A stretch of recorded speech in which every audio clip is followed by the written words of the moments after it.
அல்ஹம்துலில்லாஹ் நஹ்மதுஹு வ நுஸல்லி அலா ரசூலில் கரீம். கணித்திற்குரிய சகோதரர்களே,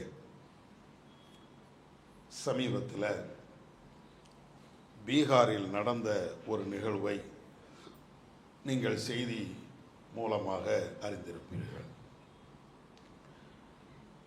வட மாநிலங்களில் ஒன்றாக இருக்கக்கூடிய பீகாரில் இன்னும் சில மாதங்களில் தேர்தல் வர இருக்கிறது. மத்தியில் ஆளக்கூடிய பாஜக அரசு என்ன பாடுபட்டாவது ஒவ்வொரு மாநிலத்திலேயும் தங்களுடைய கட்சி ஆட்சிக்கு வர வேண்டும் என்பதில் கடுமையான முனைப்பு காட்டுதாங்க. அவர்களுடைய ஆட்சி வர வேண்டும் என்பதற்காக எந்த எல்லையும் அவர்கள் தாண்டுவார்கள் என்பதுதான் சமீபத்தில் உள்ள வரலாறு. அந்த அடிப்படையில் பீகாரில் நடக்கக்கூடிய அந்த தேர்தலுக்கு வாக்காளர்களை சரி பண்ணக்கூடிய ஒன்றை தேர்தல் ஆணையம் செய்கிறது.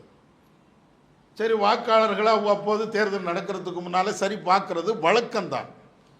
ஆனால் பீகாருடைய தேர்தல் ஆணையம் என்ன செய்கிறது என்றால், உன்னுடைய குடி உரிமையை நிறுவி அப்படின்னு வாக்காளர்களிடத்தில் அவங்க கேட்குறாங்க. எந்த வாக்காளர்?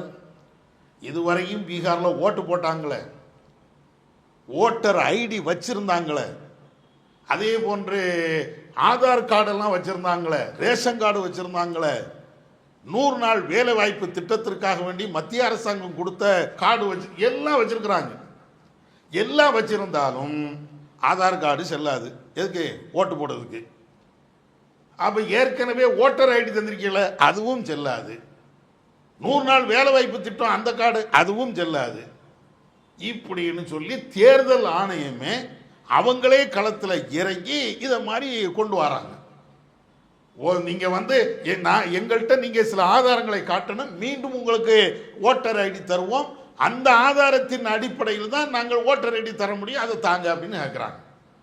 சரிப்பா, என்னப்பா ஆதாரம் வேணும்? ரேஷன் கார்டா? அதெல்லாம் வேண்டாம். ஆதார் கார்டா? அதுவும் வேண்டாம். வேற என்ன வேணும்? 1987க்கு முன்னால் பிறந்தவங்களாக இருந்தால் நீங்கள் எந்த ஊரில் பிறந்தீங்க, உங்களுடைய பெர்த் சர்டிஃபிகேட் வேணும்.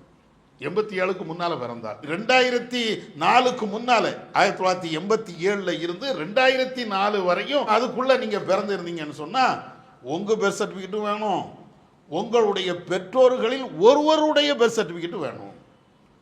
சரி, 2004க்கு மேலே பிறந்தவர்களாக இருந்தால் அவருடைய பெர்த் சர்டிஃபிகேட்டும் வேணும், அவர்களுடைய பெற்றோர்களுடைய ரெண்டு பேருடைய பெர்த் சர்டிஃபிகேட்டும் வேணும். அத்தா அம்மாவுடைய பெர்த் சர்டிஃபிகேட்டு, இவருடைய பெர்த் சர்டிஃபிகேட்டு. 2000க்கு முன்னால் பிறந்தாச்சுன்னா அவருடைய பெர்த் சர்டிஃபிகேட்டு, ஒரு அத்தாவோ அம்மாவுடைய பெர்த் சர்டிஃபிகேட்டு. 87க்கு முன்னால் பிறந்தீங்க அப்படின்னு சொன்னாச்சுன்னா கண்டிப்பாக ஒரு ஆவணம், பெர்த் சர்டிஃபிகேட் வேணும் இப்படின்னு கேட்குறாங்க. சரி, அடுத்து என்ன?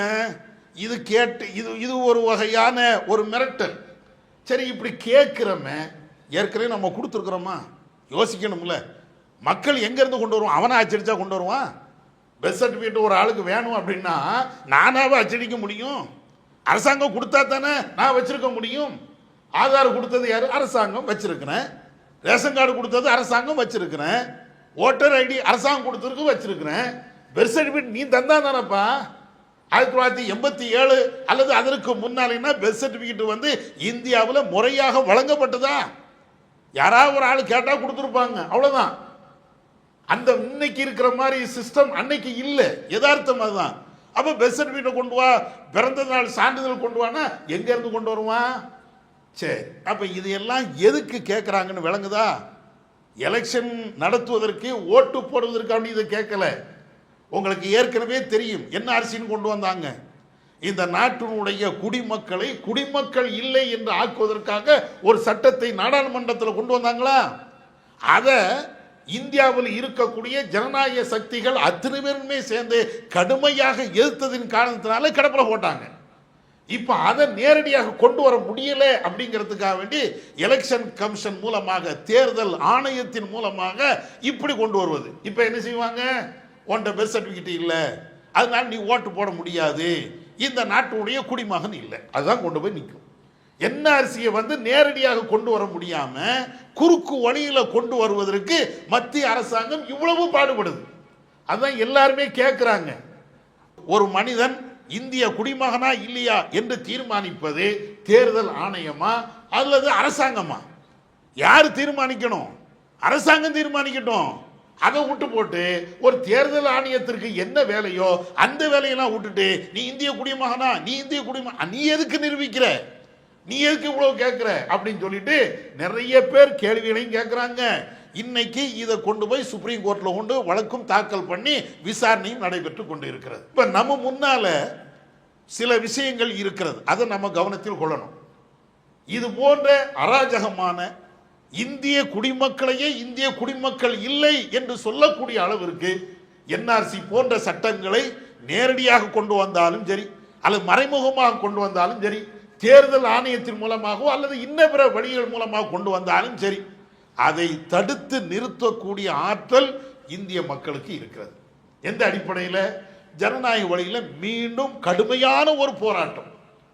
எப்படி என்ஆர்சிக்கு எதிராக ஷாஹின்பாக் போன்ற பல்வேறு போராட்டங்களை மிக கடுமையாக இந்த மக்கள் முன்னெடுத்தார்களோ அதே போன்று இதற்கும் முன்னெடுத்தால் இந்த தேர்தல் ஆணையத்தின் மூலமாக என்ஆர்சியை கொண்டு வருவதற்கு அவர்கள் முயற்சி எடுத்து அதிலே அவர்கள் களம் இறங்கினால், ஒட்டுமொத்த மக்களும் இறங்கினால் இதை ஓட ஓட விரட்டலாம்.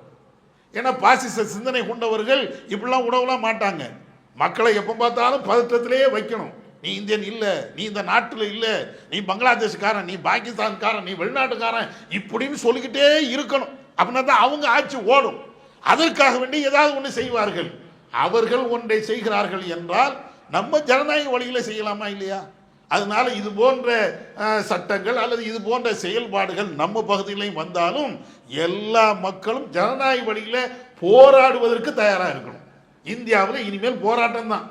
முஸ்லீம்களாக இருந்தாலும் முஸ்லீம்களுக்கு மட்டும் இந்த நிலை இல்லை, தலித்துகளுக்கும் இதுதான் நிலை, பிற்படுத்தப்பட்டவர்களுக்கும் இதுதான் நிலை. சில ஆட்களை தவிர இந்தியாவில் எல்லா மதத்தை சார்ந்தவர்களுக்கும் இது போன்ற நிலை ஏற்படும். நமக்கு மட்டும் இந்த நிலை அல்ல, சிறுபான்மையினருக்கு மட்டும் இந்த நிலை அல்ல, நிறைய பேருக்கு இப்படி ஜாதி மத வேறுபாடு இல்லாமல் இது மிகப்பெரிய பாதிப்பை தரும். அதனால ஒட்டுமொத்தமாக அத்தனை மக்களும் ரோட்டில் இறங்கி ஜனநாயக வழியில் போராடுவதுதான் இதற்கு ஒரு தீர்வு என்பதை நாம் புரிந்து கொள்ளணும். இது போன்ற பிரச்சாரத்தை நாமளும் கையில் எடுக்கணும். அவங்க எப்படி நாட்டு குடிமக்களை நாட்டு குடிமக்கள் இல்லை என்று ஒரு பிரச்சாரத்தை வைக்கிறார்களோ அதே போன்று நாங்கள் இந்த நாட்டுடைய பூர்வீக குடிமக்கள், நாங்கள் இந்த நாட்டுடைய பூர்வீக குடிமக்கள் தான் என்பதை திரும்ப திரும்ப பிரச்சாரத்தின் வாயிலாக போராட்டத்தின் வாயிலாக நம்ம தெளிவுபடுத்தணும். வல்லல்லாஹ் அதற்குண்டான வாய்ப்பை நமக்கு தந்துருவனாக. வாஹிர் தவானா அல்ஹம்துலில்லாஹி ரப்பில் ஆலமீன். அல்லாஹு அக்பர், அல்லாஹு அக்பர்.